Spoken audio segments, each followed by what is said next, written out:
us out on Twitter, Facebook, and Instagram. He's going in, goal, he shoots. On CABC3, the future of broadcasting. With your host, Darnell Duff. That ball hit hard. Stretch. Austin Jackson back looks up. You can. Ready to board. Yeah. 5, 4, 3, 2, 1. Welcome to the First Row Sports Show, streaming live here from Toronto, Ontario. Darnell Duff, Cory Graham. How are you doing today, Cory? I'm doing excellent. That's How about good. you? I'm doing wonderful. Time to talk sports. Cory is actually one of my fellow interns. He's been here for 3 months. You've been here, Cory, so far? Yeah, it started July 1st. And how are you liking it here at Sportsnet? It's excellent. You are meeting people every day that are at the top of the business in sports radio. I mean, I've only been here for, I think, 2 weeks. I think I've done 8 or 9 shifts, but it's definitely been probably the opportunity of my life so far. But first of all, let's talk about the Toronto Blue Jays. 5-0 win yesterday against the Atlanta Braves. They won 2 of 3 against the Braves, which was pretty much, it was expected for the Toronto Blue Jays to win 2 out of 3, if not sweep that series. They got 2 games against the Toronto Braves. Marco Estrada was phenomenal yesterday. He went 8 innings, 3 hit ball. He's now thrown 160 innings. The previous highest for Marco Estrada was 150 last year with the Milwaukee Brewers. Does that pose any problems for you going forward for the Toronto Blue Jays? It should raise a flag because you look at inning limits, and the thing that's popped up most frequently is Matt Harvey saying that he doesn't want to reach that innings limit for him, which I think was 180. It's guys who want to elongate their career. However, when you're looking at Marco Estrada, he's pitched so well this year compared to his previous seasons.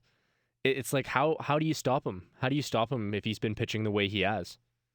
Well, I think I understand it's hard to stop him. I mean, he's pitching really good, but I think going into the season, I'm not sure where the Toronto Blue Jays expected Marco Estrada to be. I mean, Exactly. Personally, I don't think they expected Marco Estrada to be pitching this late in September. I mean, halfway through the season, the Toronto Blue Jays wouldn't have been in this position. If they didn't get David Price and Troy Tulowitzki, they probably wouldn't be in this position, but they did, and they are. But, I mean, if Marco Estrada continues to pitch like this, he's probably going to get 1 or 2 more starts this season.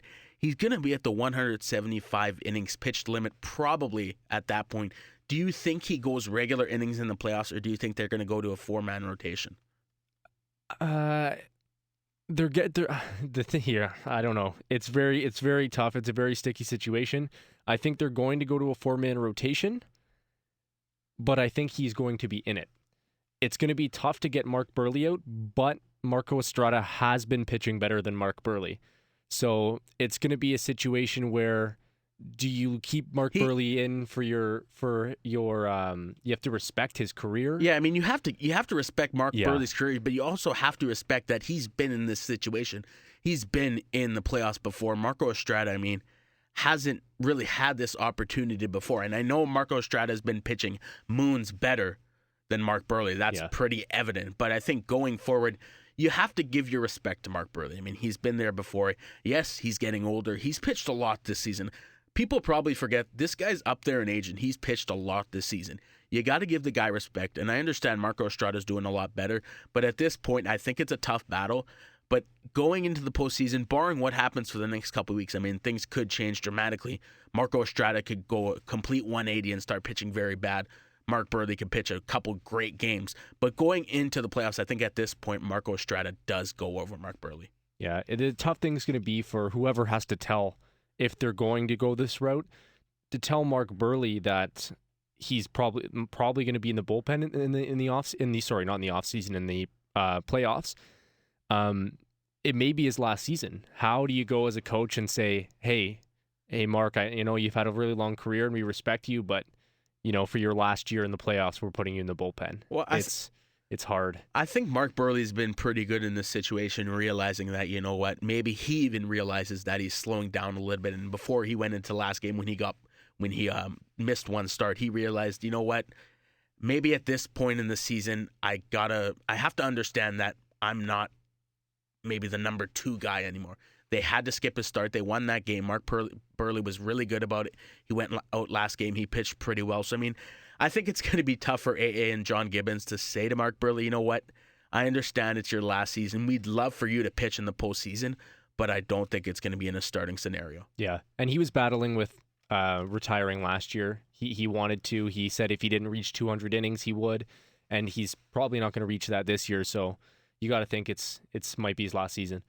Unfortunately, but hey, it's sports. That's what happens. He just wants to win games. If he's got to be in the bullpen and the Toronto Blue Jays win the World Series, I'm sure going out with a World Series is nothing you're going to complain about. Let's talk about a little bit more about the game yesterday. Cliff Pennington went 2 for 4. Josh Donaldson, 120 RBIs on the season, 39th home run, and Edwin Encarnacion hit his 33rd. He's got 100 RBIs. So just total for the Blue Jays, they have 107 home runs between Donaldson, Batista, and Edwin Encarnacion. The Atlanta Braves have 88 home runs. So the Toronto Blue Jays, between 3 players, are out home running the Atlanta Braves by 19 home runs. That speaks a lot of things for these 3 players. I mean, these are 3 all-star players. Josh Donaldson should be the MVP at the end of the season. But this Toronto Blue Jays team, they can hit the ball, and they can hit it hard. Yes, they can. And not only that, they've become, that being Donaldson, Batista, and Encarnacion, have become the third trio of Jays players to all have over 30 home runs and 100 RBIs in a season. And it's not like the Jays haven't been around. They've been around for 30, 40 years now. So that's a very elite company to be in. Well, let's talk a little bit about Cliff Pennington. I mean, this guy didn't exactly know where he was at the start of the year. We know he's a veteran. We know he stepped up in big games. Come to the Toronto Blue Jays. He's hitting pretty good, but his defense has really stepped up. He went 2 for 4 yesterday. He's a really nice piece for the Toronto Blue Jays, especially since Troy Tulowitzki was injured, and then you got Ryan Goins at shortstop. He is just a knockdown shortstop. He stops the ball, he gets out, and then you got Cliff Pennington at second base. This is a really good baseball team defensively. Don't even talk about their offense, how good it is. Yeah. Defensively, this is one of the better teams in the league. Yeah, and I mean, Tulowitzki's Tulowitzki. Losing him was bad, but and we didn't even get to Darwin Barney, who we haven't seen much of, but he's won a Gold Glove before. So that's 3 really good defensive players in the middle infield, and how do you get a ball passed when you have those 3 guys there? Yeah, it's funny. Yeah. Darwin Barney isn't eligible for the postseason, but I mean, you would expect Troy Tulowitzki is going to be back at the postseason. So you give up, maybe. Yeah, maybe. We don't know for sure, but you give up a Gold Glover in Darwin Barney, and then you get another Gold Glover in Troy Tulowitzki. I mean, defensively, I mean, infield, outfield, catching, this is a team that you're not going to expect to beat based on errors. Mm-hmm. Before they got these players, they had errors. But after they assembled this team, you can't expect to beat the Toronto Blue Jays based on errors.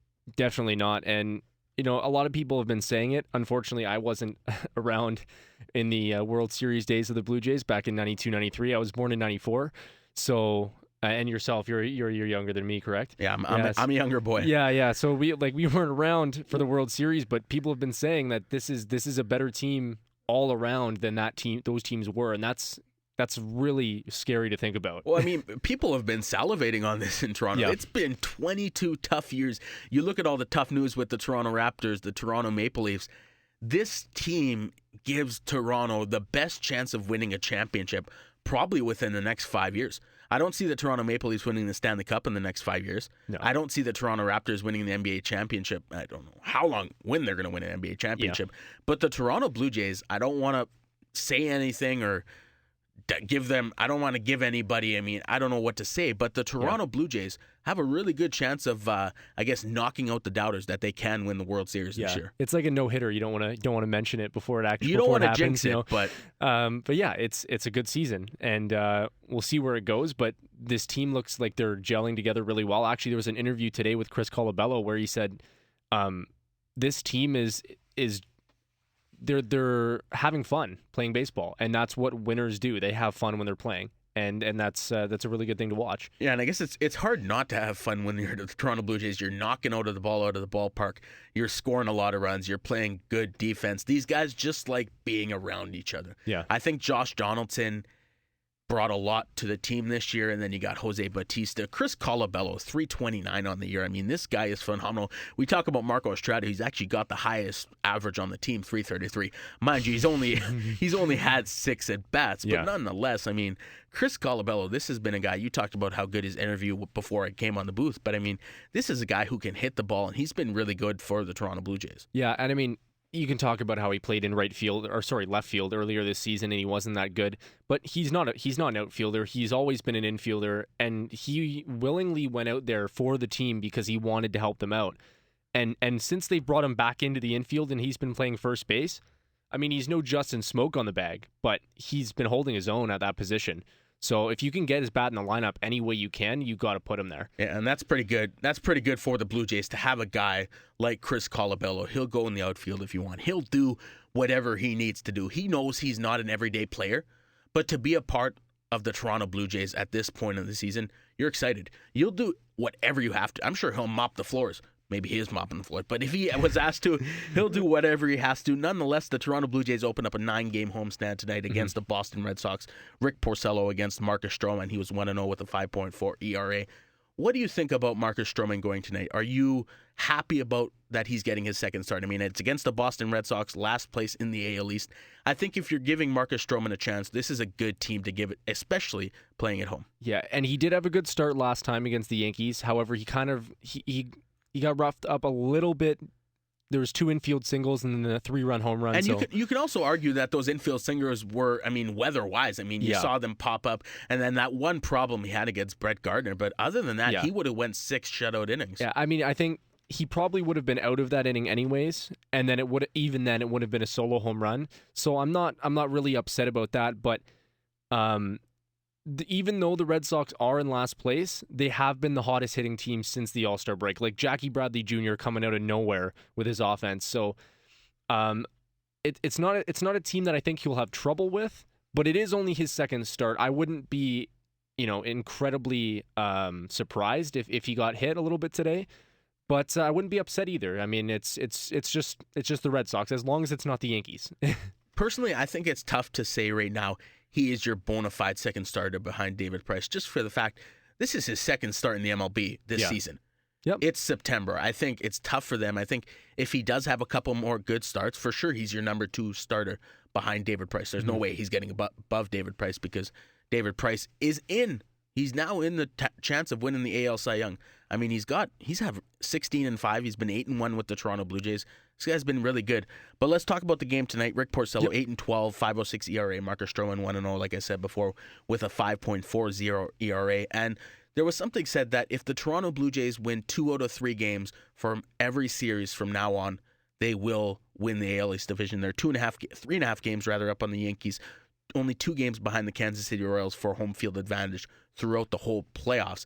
Do you agree with that? If the Toronto Blue Jays win 2 out of 3 games every series from now on, they will win the AL East. Yeah, and without saying that, I agree with that, but I'm predicting, I'll say now, that I think the Jays are going to win the division by, I'd say, 6 games at least, because the Yankees Greg Bird's been okay, but the Yankees pitching isn't strong enough, and the Blue Jays have everything going for them right now. I think they'll honestly have a good chance to pull away with it easily. I think it's tough for the Blue Jays, but I think if they're going to lose one against the Yankees, it's probably going to come against Tanaka. The Blue Jays just have not hit well against Tanaka this season. He will pitch in the Toronto Blue Jays series. I mean, how could you not pitch Tanaka against the Toronto Blue Jays? Yeah. And I think it's going to be tough for the New York Yankees to come back. They start a 3-game set at the New York Mets tonight. The Mets have sort of taken everything away from the Yankees with the season they've had. That's also another thing, because they're playing in Citi Field, the New York Mets Park. They have to have their pitcher hit, which means they're taking A-Rod out of their lineup.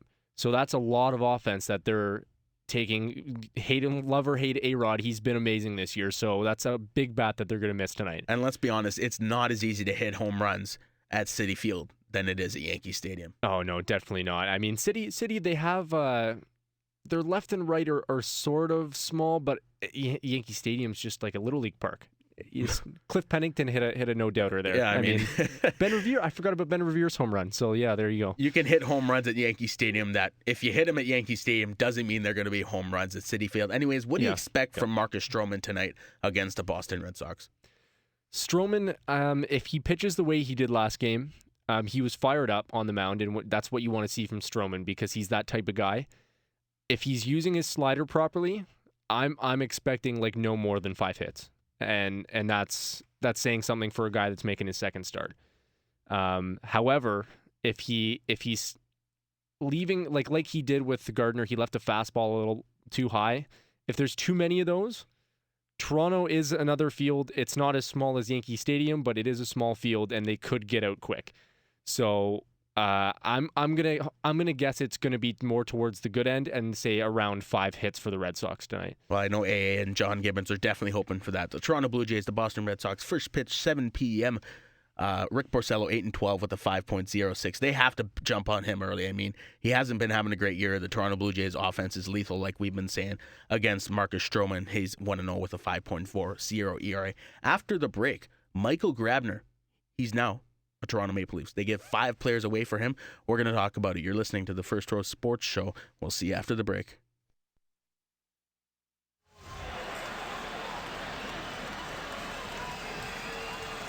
Let's keep on going.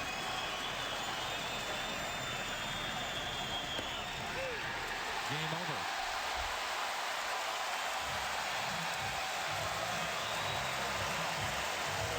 Frustrating game, Danny.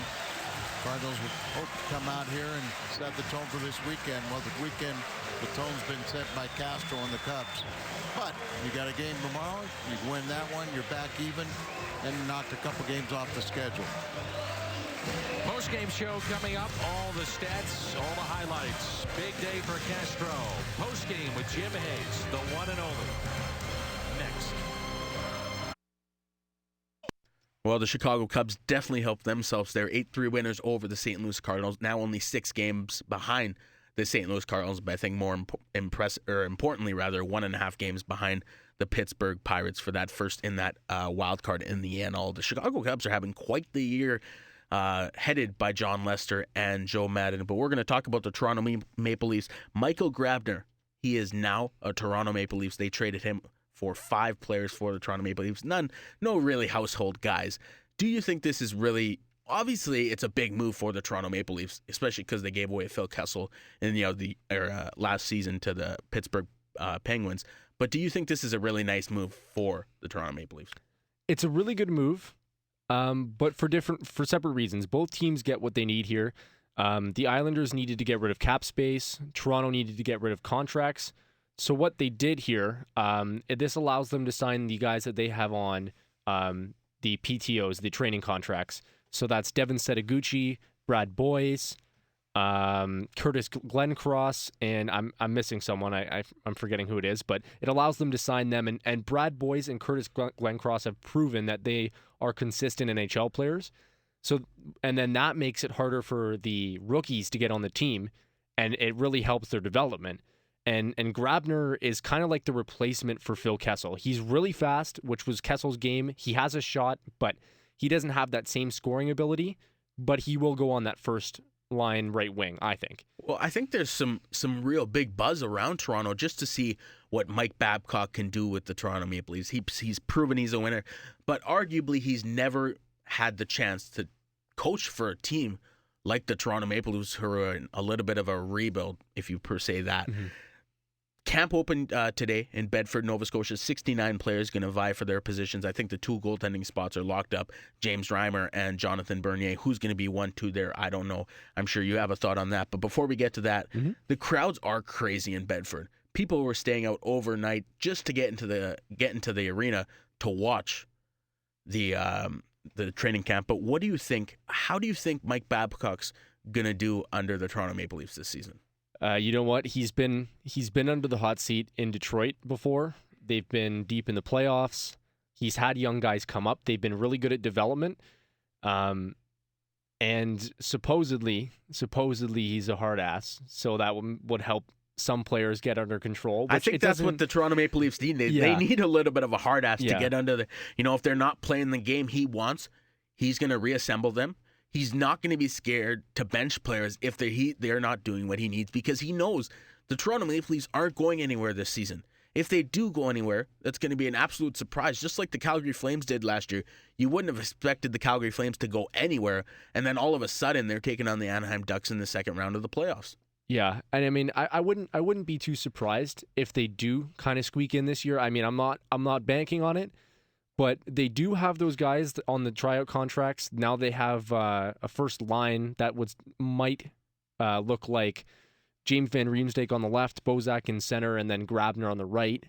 And if Phaneuf can ever figure out to go back to what he was in Calgary, they're still a pretty decent team. But they did come in second last place in their conference last year, so there's a lot of work to be done. Well, let me bring one thing up off the Toronto Maple Leafs. Joshua Ho-Sang for the New York Islanders, his days of an Islander this season, anyways, are done. Yeah, he came late to training camp today, and they basically said, you know what, get out of here. We're not going to take that. This guy's a top 5 scorer in the OHL. He has some serious skill. I understand that he came late to training camp, but do you think this was a smart move from the New York Islanders to say, you know what, maybe next season, but not this year? I do, because they accepted Ho-Sang. He's always had behavioral problems. When they drafted him, they knew that, and they accepted it. They said, you know what, we're going to take it on because he's a talented player, and we're going to take that risk. But now they're starting to change their tune a little bit now that he's continuing to do these things and he doesn't show any remorse for what he's doing. I think the foot needed to be pressed down a little bit here, and I think they've done the right thing. Maybe it'll change his tune, maybe it won't. What it reminds me a little bit of is there's a quarterback in the NFL named Ryan Leaf, who was a first-round draft pick, and now he's been in and out of jail and has never made the NFL because of his behavioral problems. I hope Josh Ho-Sang does not go that far, but hopefully this does change his attitude. Well, it's pretty crazy. I mean, the guy has a chance to play in the NHL, and it was probably close to likely that he would have made the Islanders squad this season, and then all of a sudden he just decides to come up late to training camp. I mean, I'm not sure what was going on in his head. You get this opportunity to play in the NHL, start a new season in Brooklyn, their first season for the New York Islanders. You get to play with guys like John Tavares, Kyle Okposo. I mean, this is a team you want to play for with a lot of young stars. I'm not exactly sure what Josh Ho-Sang was doing. I agree with the decision of sending him down, saying, you know what, no, this is just not, it can't happen like this. You need to come on time. Maybe next year is going to be. I hope he doesn't end up like that. But let's get back to the Toronto Maple Leafs quickly. Give me a prediction on their season this year. Are they in the playoffs? Are they outside the playoffs? Are they getting a top draft pick next year? What's happening with the Leafs? With a bit of a bias, being a Leaf fan, I would like them to make the playoffs in the 8th spot. But realistically, I'm thinking they're going to finish around 12th, 13th in the conference.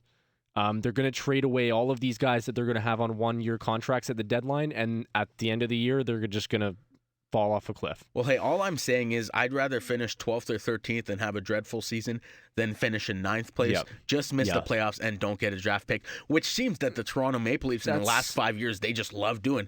They finish 9th place out of the playoffs, and then they get nothing draft pick-wise. Yeah. Finish 13th place. Look at the Edmonton Oilers after years and years and years of just horrid.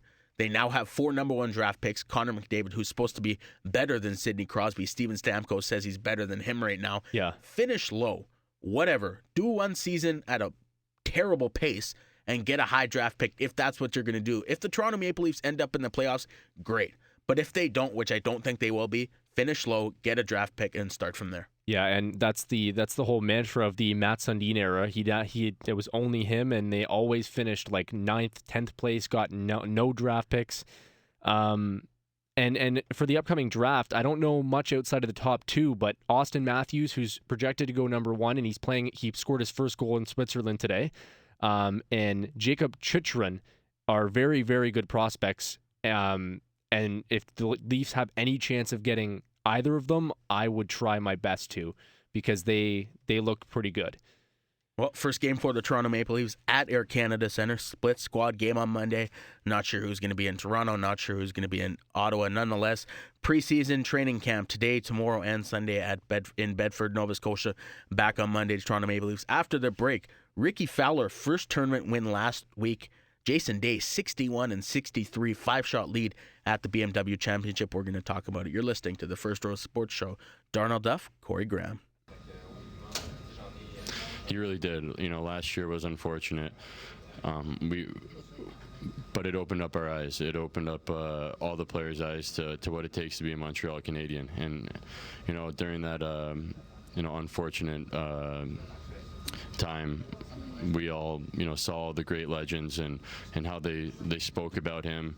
And everyone said the same thing, is he was the best leader in NHL history. And, Welcome back to the First Row Sports Show. Darnell Duff, Cory Graham, thanks a lot for joining me today. Cory, taking a little bit of time out of your schedule. You said the train was running a little bit slow today, so it's going to be a little bit of a, I guess, delayed departure here from you. You live about an hour and a half away, is that right? I do. By driving, it's usually like an hour. Train, it'll be like 2, but with today's backup, I don't know how long it'll be. Maybe I'll still be here tomorrow. I don't know. Well, I guess theoretically, I live 25 hours away. I mean, I only live 20 minutes away in Toronto. But it's a long walk, basically. Very long walk. Yeah. It would probably take me all of 7 years. Yeah. Anyways, let's talk about Maxim Pacioretty, named the 29th captain in Canadiens history.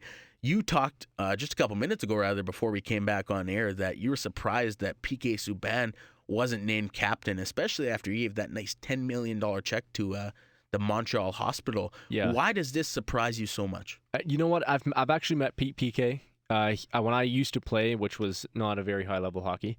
They were doing their training camp in the same arena, and PK was the nicest guy. The nicest hockey player I've met. And he came into our dressing room. He had a little talk with us. However, his personality, he has a little bit of an ego. So I could see why players in the dressing room might have an issue with him. And this vote was taken by the players to pick their captain. I overheard some rumbling today here at the Fan, and people were mentioning how the players know who their captain is. So even though the face of this whole thing is Max Pacioretty, I have to argue that Carey Price is really the leader of this team. 100% Carey Price is the leader of this team. If the Montreal Canadiens don't have Carey Price, this is a team that is not in the playoffs. Yeah. Carey Price is just phenomenal behind the pipes, and you can't really, out of anybody else in the league, I'm taking Carey Price. He's my number one goaltender in the league, and if the Montreal Canadiens don't have him, I'm sorry for you Canadiens fans, this is not a team that I'm worried about. Yeah, and you know what? I get the whole thing that you got to put a face on it. I've actually heard that Gary Roberts was actually the leader of the Leafs when he was here, even though Matt Sundin was the captain. But Mats was the one that went and did all the media stuff. He got all the attention. It drew it away from the team, which was what they needed here in Toronto because the media's kind of heavy on the team a little bit. So maybe the players are fine with this. Maybe that's what they wanted, and they agreed that Max was going to be the one that's going to take the media away from the team. Well, I know a lot of people are interested to see what the Montreal Canadiens are going to do this year. Anyways, let's switch over to golf. The BMW Championship, the PGA Tour, has almost come to an end. Jordan Spieth had a hole-in-one, finds himself 7 shots behind the leader, Jason Day, 61 and 63. He was flirting with the 59 there for a little bit. Nonetheless, he has a 5-shot lead going into the weekend. Mm-hmm. Jason Day has had quite the year, and I mean, I really hope that he does win the FedEx Cup because this was a guy who played so well. A lot of people said he was the best player on the PGA Tour without a major. That all changed at Whistling Straits. Now I think he is good enough, 100% good enough, and I hope he does get a FedEx Cup championship this year. And you know what? He's been playing like a world number one.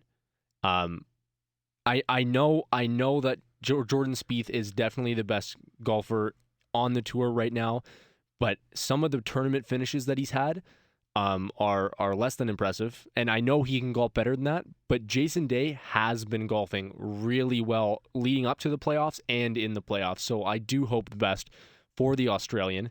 Jordan Spieth, I mean, that hole-in-one was something else to watch if you haven't seen it. He basically thought he was going to hit the bunker. He was telling you, he's like, be enough, and then it goes right in the hole. So, some things just happen. Do you think maybe he just did that just for the cameras? He realized maybe it was a good shot. I always wonder that maybe they just say that, just to try and get some more time on camera, make a laugh at him, and then all of a sudden it's in the hole, and you're just like, be enough. Yeah. Come on. You know that was in the hole from the start. I mean, anybody on the PGA Tour I look at and I'm like, what? How do you do that? Because I mean, I'm usually in the bunker anyways. So I don't even get up to the bunker. I'm in the rough. I don't even want to talk about my golf game. It's a disaster. Anyways, the top 5 as of right now: Jason Day, Jordan Spieth, Ricky Fowler with that win last week. Henrik Stenson narrowly lost to Ricky Fowler and Bubba Watson. So all of a sudden, we know the Tour Championship has the most FedEx Cup points and a cool $10 million check at the end of it.